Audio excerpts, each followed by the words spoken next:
Hello friends, welcome to exam guide. आज हम लोग साल का सबसे इम्पॉर्टेंट करेंट अफेयर का टॉपिक पढ़ने वाले हैं, नोबेल प्राइज़।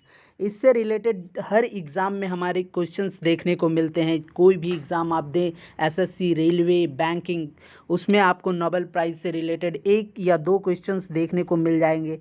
तो इस वीडियो में हम लोग टोटल क्वेश्चन जितने भी बन सकते हैं हमारे एग्ज़ाम में, किस क्षेत्र में किसे नोबेल प्राइज़ दिया गया है, उनका काम क्या था, इन सभी चीज़ों को हम लोग पढ़ेंगे और देखेंगे ट्रिक से कि कैसे हम इसे आसानी से याद रख सकते हैं। तो चलते हैं हम अपने टॉपिक पे और शुरू करते हैं आज का वीडियो। अगर वीडियो पसंद आए तो चैनल को सब्सक्राइब कर दीजिएगा। चलते हैं हम अपने आज के टॉपिक पे।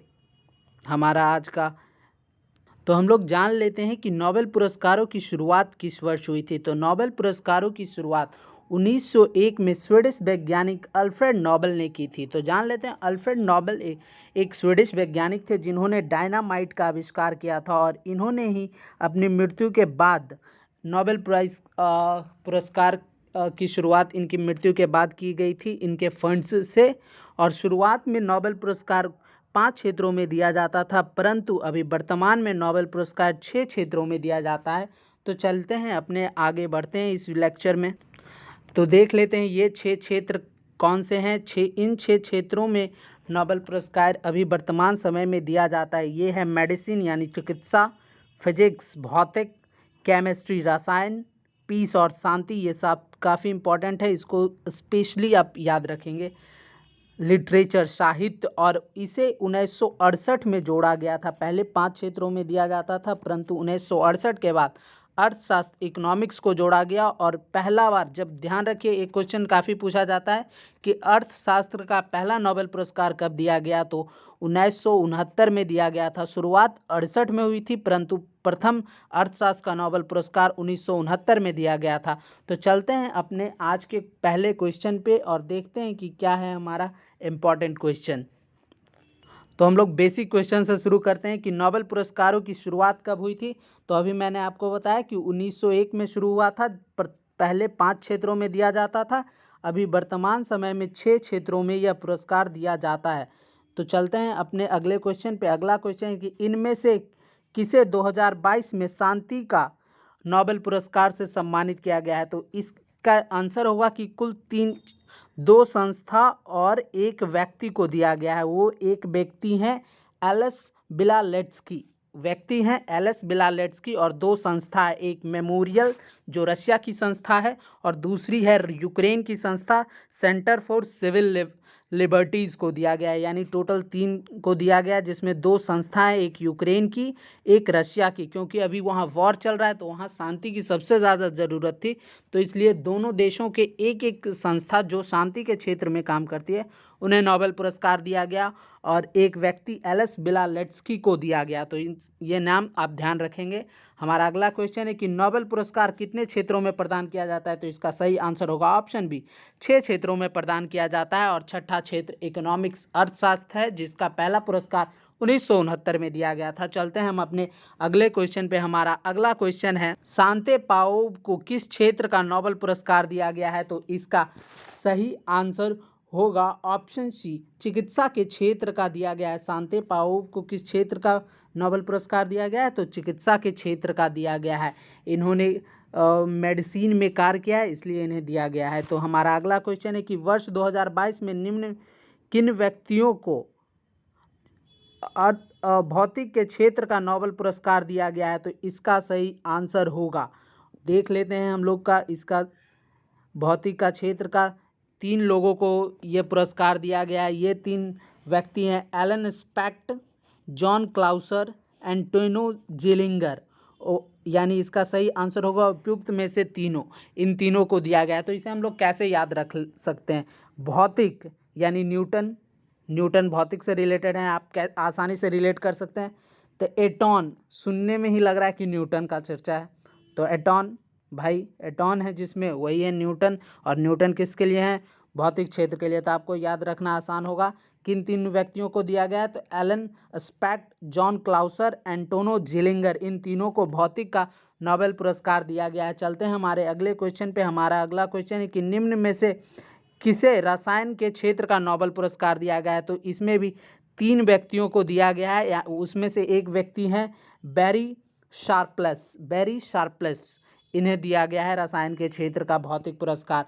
चलते हैं हम अपने अगले क्वेश्चन पे। हमारा अगला क्वेश्चन है कि जॉन क्लाउसर को किस योगदान के लिए भौतिक के क्षेत्र का नोबेल पुरस्कार दिया है। अभी मैंने बताया कि भौतिक में आपको 3 लोगों को ये नोबेल पुरस्कार मिला है भौतिक के क्षेत्र में, उन्हीं में से एक है जॉन क्लाउसर। इन्हें किसके लिए दिया गया है, तो क्वांटम मैकेनिक्स के क्षेत्र में उत्कृष्ट कार्य करने के लिए जॉन क्लाउसर को भौतिक का नोबेल पुरस्कार 2022 में मिला है। ये नाम काफ़ी इंपॉर्टेंट है, इसे आप ध्यान रखिएगा। हमारा अगला सबसे इम्पॉर्टेंट क्वेश्चन है कि ध्यान से आपको रट जाना है, लिख लेना है कि बैरी शार्पलेस को कौन से बार का पुरस्कार यानी कैमी बार ये नोबेल पुरस्कार मिला है, तो इसका आंसर होगा दूसरी बार। ये बैरी शार्पलेस केमिस्ट्री में मिला है और इन्हें यह दूसरी बार पुरस्कार मिला है। ये काफ़ी इंपॉर्टेंट है, इसे VVI करके आप टिक कर लीजिएगा। हमारा अगला क्वेश्चन है कि भारत पहले व्यक्ति जिन्हें भारत में नोबेल पुरस्कार मिला है, तो इसका सही आंसर होगा रविंद्रनाथ टैगोर को पहले भारतीय हैं जिन्हें यह पुरस्कार मिला था, और 1913 में साहित्य के लिए रविंद्रनाथ टैगोर को मिला था। और दूसरे व्यक्ति डॉक्टर CV रमन हैं जिन्हें भौतिक के क्षेत्र का 1930 में मिला था रमन प्रभाव की खोज के लिए। चलते हैं हम अपने अगले क्वेश्चन पे। हमारा अगला क्वेश्चन है कि मेमोरियल ह्यूमन राइट ऑर्गेनाइजेशन जिसे शांति का नोबेल पुरस्कार मिला है, यह किस देश की संस्था है। तो मैंने आपको बताया था कि 2 संस्था और एक व्यक्ति को मिला है शांति का नोबेल पुरस्कार, जिसमें मेमोरियल ह्यूमन राइट्स रूस की संस्था है और दूसरी संस्था का नाम है सेंटर फॉर सिविल लिबर्टीज जो यूक्रेन की संस्था है। मेमोरियल छोटा नाम है तो रूस की स्पेलिंग छोटे होते हैं 6 अंक के, तो छोटा डिजिट छोटा नाम छोटा संस्था, तो मेमोरियल रशिया और सिविल लैबोरेटरीज बड़ा नाम है तो ये यूक्रेन की स्पेलिंग बड़ी होती है तो यूक्रेन का। तो ये 2 संस्था थी और व्यक्ति थे एलिस बिलालेट्स्की। हमारा अगला क्वेश्चन है कि मॉर्टन मेडल को वर्ष 2022 में किस क्षेत्र का नोबेल पुरस्कार मिला है, तो इसका सही आंसर होगा, मैंने आपको बताया कि रसायन में भी 3 व्यक्तियों को मिला है, इसी में एक व्यक्ति हैं मॉर्टन मेडल। और अगला क्वेश्चन है कि क्लिक केमिस्ट्री क्या है, तो क्लिक केमिस्ट्री के लिए ही नोबेल पुरस्कार दिया गया है इन 3 व्यक्तियों को। क्लिक केमिस्ट्री का अर्थ होता है छोटे अणुओं को आपस में जोड़कर बड़ा अणु बनाना, क्लिक केमिस्ट्री होता है, और इसी के लिए 3 व्यक्तियों को रसायन का नोबेल पुरस्कार दिया गया है। हमारा अगला क्वेश्चन है कि एनी एनॉर्स को साहित्य का नोबेल पुरस्कार 2022 दिया गया है, यह किस देश की लेखिका हैं। एनी एनॉर्स, नाम ध्यान रखना है एनी एनॉर्स, क्योंकि ये काफ़ी इंपॉर्टेंट हो जाता है क्योंकि साहित्य में केवल एक महिला को दिया गया है। यह किस देश की हैं, तो यह फ्रांस की महिला हैं। हमारा अगला क्वेश्चन है कि फिलिप एच डायबिंग को निम्न में से किस क्षेत्र के लिए नोबेल पुरस्कार मिला है, तो डाइबिंग, डाई से डायमंड होता है और बी से डायमंड किस चीज़ से संबंधित है, अर्थशास्त्र से संबंधित है, तो फिलिप एच डाइबिंग को अर्थशास्त्र का नोबेल पुरस्कार मिला है। आप नाम से ध्यान रखिएगा, डाई से डायमंड, तो डायमंड भाई जिसके पास डायमंड होगा उसका इकोनॉमिक मजबूत होगा, तो अर्थशास्त्र इससे आप रिलेट कर सकते हैं। तो फिलिप एच डाइबिंग को नोबेल पुरस्कार मिला है अर्थशास्त्र के लिए।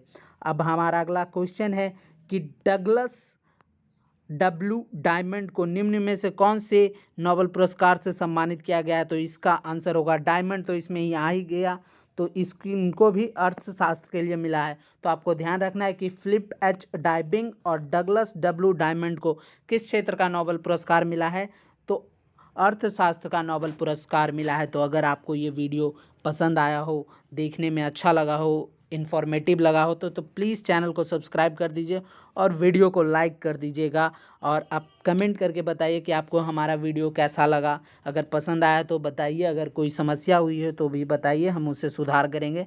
मिलते हैं नेक्स्ट वीडियो में नेक्स्ट टॉपिक के साथ।